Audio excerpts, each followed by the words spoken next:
Welcome to Live from Coco's Cabinet. Here, coming to you live from the cabinet here in Murfreesboro, Tennessee. I am Coco. It is so wonderful to be with you here on your Saturday evening. I'm so glad you have chosen to spend it here with me, whether that is on Blast Radio here or live on my YouTube channel. It's great to be with you wherever you are listening and or watching. So it is Saturday night. I'm feeling good. I hope you're feeling good. I think it's going to be a fun show. We've got Lawnmower Man 2 playing in the background shortly. We're still on previews right now with what I believe. I think I saw Keanu a second ago. This may be Chain Reaction, I believe, is what we have going on back here. Oh, no, excuse me. Feeling Minnesota. Well, there's a young Cameron Diaz as well. How exciting. I'm not sure I'm familiar with that film. So, hey, the obscure films come left and right. You never know where they're going to come from, right? So here, live from Coco's Cabinet, it's great to be with you here live on Blast Radio or on YouTube. It is Saturday. It was a long week at work, full week.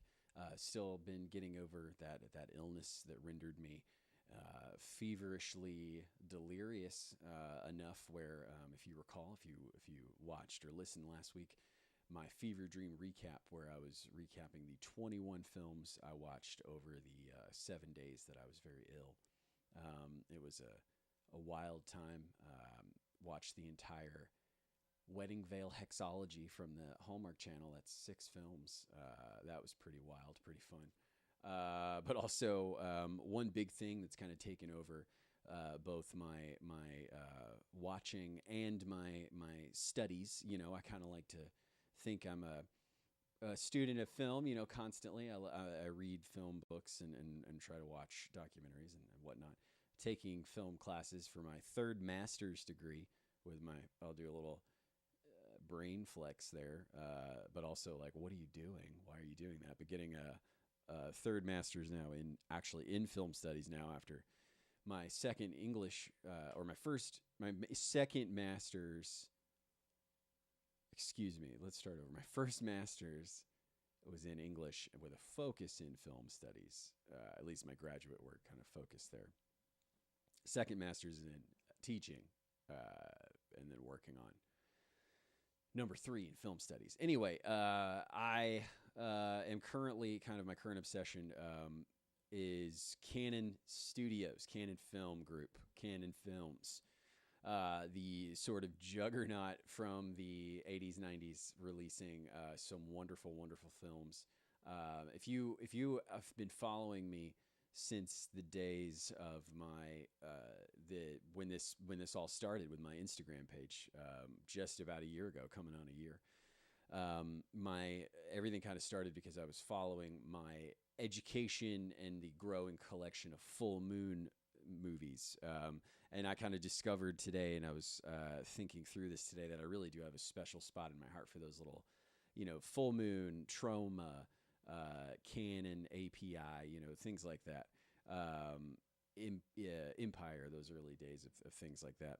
I really kind of love studios like that. And then I love learning about them. So right now I'm reading the Canon Film Guide, Volume 1, this tome, wonderful, wonderful book. And it is just like I read a chapter about a book and then I'm on eBay looking for the VHS, because that's just how my brain works, right? And then I've got to see them all, not necessarily, needing to purchase every single one. But yeah, I mean, absolutely getting into purchasing again, loving that feeling of having a goal in mind, a collection to accumulate.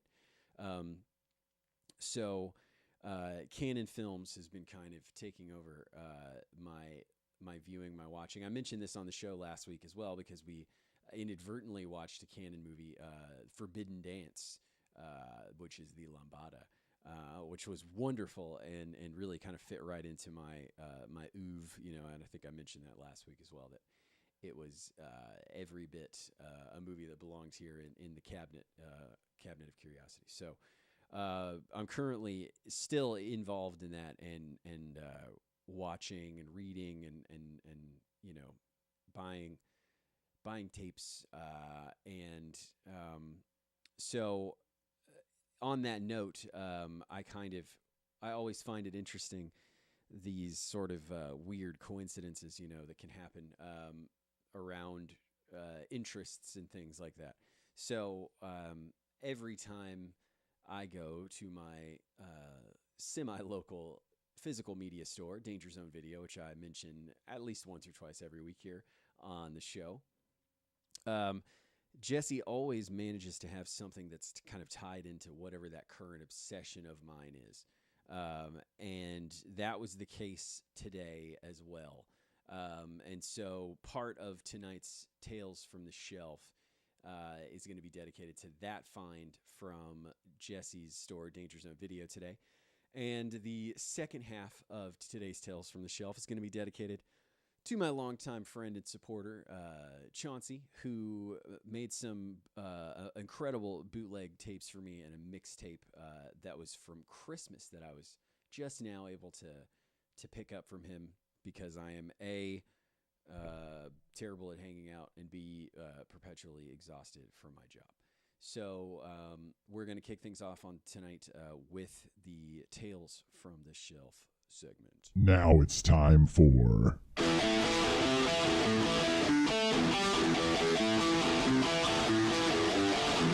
Tales from the Shelf.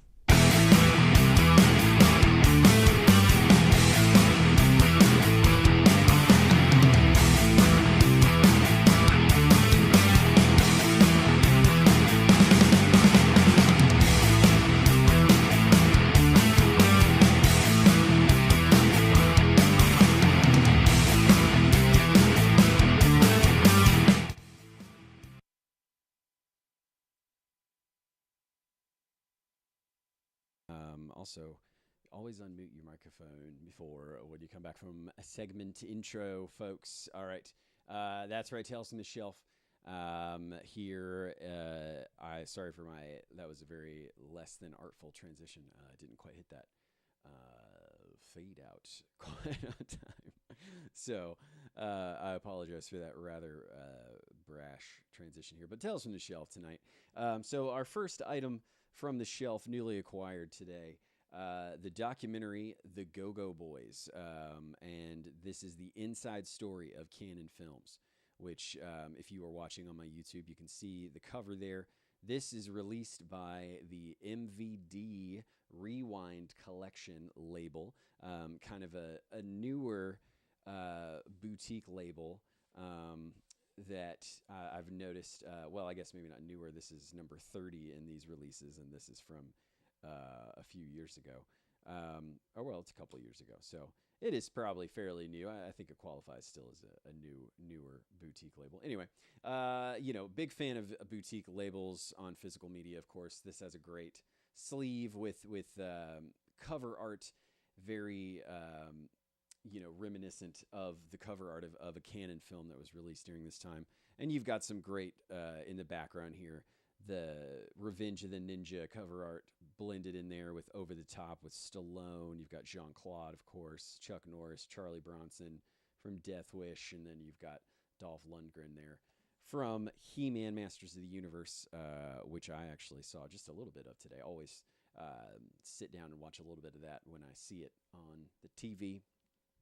So anyway, Canon Films, I'm currently reading the book, and, it's my current obsession. I'm watching the movies, and I'm buying the tapes and really getting into the history of everything. And so I went to see Jesse today at the video store, and lo and behold, that's there on the shelf, like it was meant to be, serendipitously waiting for me.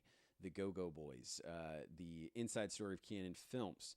It's a documentary about two Israeli-born cousins, Menahem Golan and Yoram Globus, who, in pursuit of the American dream, turned the Hollywood power structure upside down, producing over 300 films and becoming the most powerful independent film company in the world. So pretty exciting there. And, there's also the wild and wonderful world of Canon Films' Electric Boogaloo. That documentary is out there as well, which I saw is very well reviewed. So it's kind of exciting, a couple of documentaries to check out from the shelf that acquired today. And again, sort of just wanted to identify those weird coincidences. When you get into something and you find out that director that you loved had made movies with Full Moon, or this actor that you love had gotten their start there. That happened so many times when I was going through all those Full Moon movies last year, and that's also been the case here with Canon Films. See names you recognize, and it's always fun. It really is fun, and I'm in kind of those delirious early days where you're just learning and getting things and acquiring things and just seeing these connections and finding all these things. It's just a whirlwind. It's a fun time, and if you're that kind of person who falls into these kind of obsessions, you know exactly what I'm talking about, and you know what I'm describing is just pure bliss right now. So I'm in that wonderful state here with Canon Films, and it's been a great journey, and it's probably going to be a topic for several weeks coming up on the show as I continue to watch and acquire these films. So there's part one of Tales from the Shelf tonight, and then part two, as I mentioned before, are some awesome bootlegs that I picked up from good buddy Chauncey, who on Instagram, he is at Rebel with a VCR, and he creates these, kind of really small, limited releases. If you're lucky enough to get in on these, he's released a few mixtapes at this point, an old collection of '90s MTV kind of blocks of TV and music videos, and then he created what you can see here on your screen if you are on YouTube, and what I will describe to you if you're on Blast Radio. It is the Rebel with a VCR presents a chilling Christmas collection. So here I'm also going to open this up for my YouTube viewers because, as ever, Chauncey with the details here on an awesome green VHS cassette tape there, VHS tape, custom labels, the whole bit. And this particular collection is all Christmas related, obviously, but we've got episodes from Tales from the Crypt, and let's see what else we have. X-Files, Addams Family, Creep Show, Tales from the Dark Side, Alfred Hitchcock Presents, music from the Tales from the Crypt Scary Christmas album, just really lovingly crafted, lovingly created, all the way down to the last detail by Chauncey there. And then he also made me copies of his two Terrifier bootlegs you have here. YouTube viewers can see Terrifier 1 there, and then Terrifier 2, Art the Clown, looming large on both. Really great packaging again. With these, did a bit of a shell swap as well. They have the red flaps on the top. I'll pull one out here, show you that. Or actually, no, that's right. There's just the custom labels there. Look at that color label, though. Beautiful. I was mistaken about the flap. But anyway, just, I've got many of Chauncey's work, and it's always great stuff. And he was kind enough to drop those off at Danger Zone because of a shared hang for both of us, and knew that I would be there. Probably more likely to hop up there than I am to see him in person, because as we mentioned before, I'm really bad at hanging out with people, and I apologize to everybody that's affected. I'm sorry.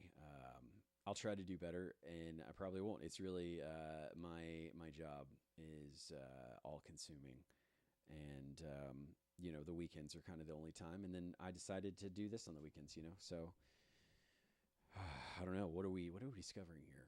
I'm a glutton for punishment. I'm not sure. However, the point is, some good tales from the shelf today. You can see behind me, my shelf is frightfully full. If you're watching me on YouTube, and I am, we're kind of in the process of finding. We're going to do some shelves over there on the side. If you're seeing here into the cabinet, and we're going to expand that area because my wife is a wonderful woman who loves me and supports me, and has been really really instrumental in crafting this room and this space for me. And I don't know, just kind of really appreciating that it's important for me to have somewhere like this to exist and to be and be with my things. And and she's kind of helped me craft it into something visually appealing, not just, piles of tapes everywhere. So, big shout out to my beautiful wife, who I guess is the real MVP of the show. And in fact, I think that carries over to our next segment, because I am very excited to reveal that Amore on the Airwaves is back this week, folks. And in addition to being, of course, the co-lead of the program, Annie, voicing the role beautifully, she is also the co-writer, and I only say co-writer because every 2 or 3 lines I'm like, hey, what about this? And she says, yeah, I guess. No, I'm just kidding. But no, really, she is the full force behind it. It's written by her. She is just a really talented lady. So this is really a celebration of my wife, is what this is. I should have had a graphic ready here for my YouTube audience to just replace the TV back there with a picture, maybe some wedding photos. So that's something I'll get queued up next time. So that is the exciting news, folks, that up next we are going to have a new chapter. This is chapter 5 in our serial radio melodrama collection. Amore on the Airwaves is the program. The current chapter, the current anthology within the overarching program is Curse of the Pharaoh's Tomb. And we're about 5 chapters in, and things are getting really exciting, folks. If you recall, in the last episode, it was revealed that Annie is, in fact, some sort of super agent who works for a bureau that's related to archaeology. It was wild. Phil was shocked, but also suddenly feared that it was all not real, and that perhaps it was just her job, that maybe they weren't really in love. And then, of course, all the while, we have the Pharaoh, who seems to be a fake and was defeated by Annie, who had a shotgun and some folksy down-home strength. It's a very exciting chapter last time. So it's exciting. We're going to see the next chapter. I'm excited to share it with you. With the newest chapter of Amore on the Airwaves, this is going to be chapter 5 of Curse of the Pharaoh's Tomb. So enjoy tonight's episode.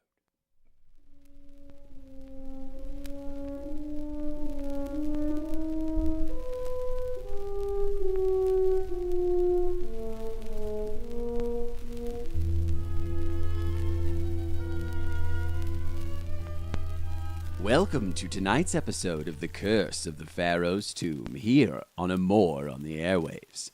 Brought to you by Promptly, the prompt-based radio show where husband and wife team Hillary and Corey create competing playlists based around a prompt, here on Blast Radio at 7 p.m. Central on Thursday nights. When we last left Annie and Phil, the dynamic duo had captured the so-called ghost in the tomb, but also uncovered the fact that Annie is a secret agent for the Bureau of Archaeological Affairs. The revelation has forced Phil to question the very nature of his relationship with Annie. Was everything between them secrets and lies, or could true love win out? Find out on tonight's chapter of The Curse of the Pharaoh's Tomb, here on Amore on the Airwaves. I see now you were just doing your job. Phil, let me explain. Listen, guys, I hate to interrupt this very emotional moment, but I think you may have broken my nose, and I could really use like a tissue or maybe a bandage. You've got quite a right hook there. Well, I did train with the best. You may have heard of us. We were called the Roughnecks, and we fought along Teddy Roosevelt in the Spanish-American War. I can't tell you how many lives were lost on the bloody battlefield, but I can tell you that those experiences taught me how to hold my own in any situation. That is, until I met you. Oh, Annie. Well, this is a really romantic moment, but I wasn't lying when I said there was a curse.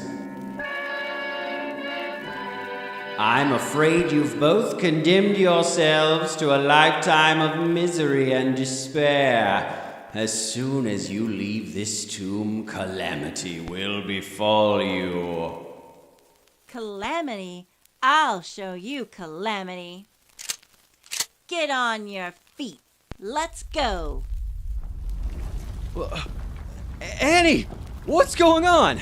I thought you said this guy was some kind of mobster, not a real tomb guard from ancient Egypt.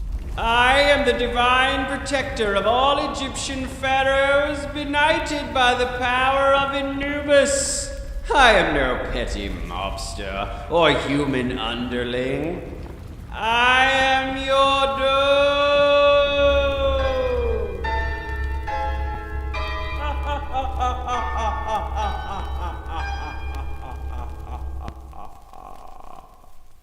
Oh no! Is this spooky boy for real?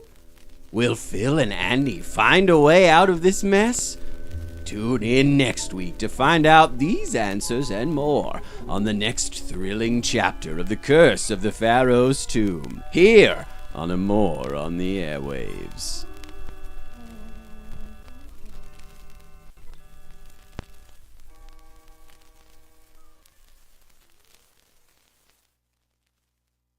That was exciting. What an exciting chapter of Amore on the Airwaves. My goodness. What is going on at the end there with suddenly the earth is quaking, and I just worry for Annie and Phil. It seems like maybe the Pharaoh did in fact have some magical powers. Gosh. Well, that's an exciting way to end tonight's episode. Once again, I want to thank all of my listeners on Blast Radio, and if you're watching on YouTube, thanks for tuning in tonight. Big thanks to Danger Zone Video, who you can find on Instagram at Danger Zone Video. Great. They have an online store on eBay as well, so if you're not local here in Tennessee, seek them out on eBay as well, which you can find through their Instagram. Jesse's always got the best stuff, and I guarantee you, whatever that thing is that you're into, that you think no one's going to have, he's probably got it, because every time I go there, like I said, I have this kind of serendipitous moment where I find exactly what I'm looking for. And also, big shout out to Chauncey at Rebel with a VCR on the social medias, and keep track of all of his amazing collecting and stay up to date when he drops his very lovingly crafted limited release bootlegs. Always worth your time. Check them out. Those are available through him on Instagram. So thanks again, everybody, for tuning in. Tune in next week for another chapter of Live from Coco's Cabinet here on Blast Radio and on YouTube. And until then, I will see you next time. Stay weird, watch weird movies, have a good time. Bye.